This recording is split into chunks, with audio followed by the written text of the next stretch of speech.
আসসালামু আলাইকুম। তো দেখুন রাত থেকে খুবই বৃষ্টি হচ্ছিল। সকালবেলা উঠে আমি আমার গাছগুলো দেখে নিচ্ছিলাম। বর্ষাকালে বৃষ্টির জল পড়ে গাছগুলো খুবই বড় হয়ে গেছিল। এদিকে টমেটো গাছ লাগিয়েছিলাম, নয়নতারা গাছ। আর আগেই দেখিয়েছিলাম কতদিন আগে আপনাদের ভিডিওতে যে আমি লঙ্কা গাছ লাগিয়েছিলাম। দেখুন গাছে কতগুলো লঙ্কা হয়েছে।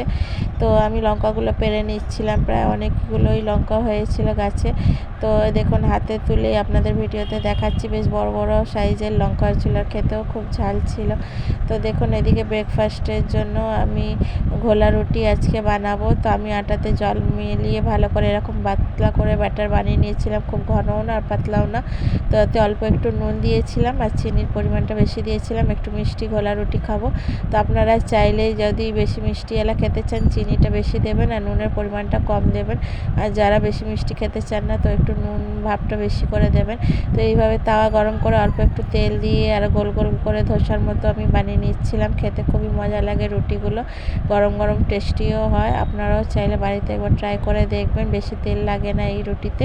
তো ভিডিওটা যদি ভালো লেগে থাকে তাহলে একটা লাইক শেয়ার কমেন্ট করবেন। সবাই ভালো থাকবেন আর আমার পেজটাকে ফলো করে আমার পাশে থাকবেন নতুন নতুন ভিডিও দেখার জন্য। আল্লাহ হাফিজ।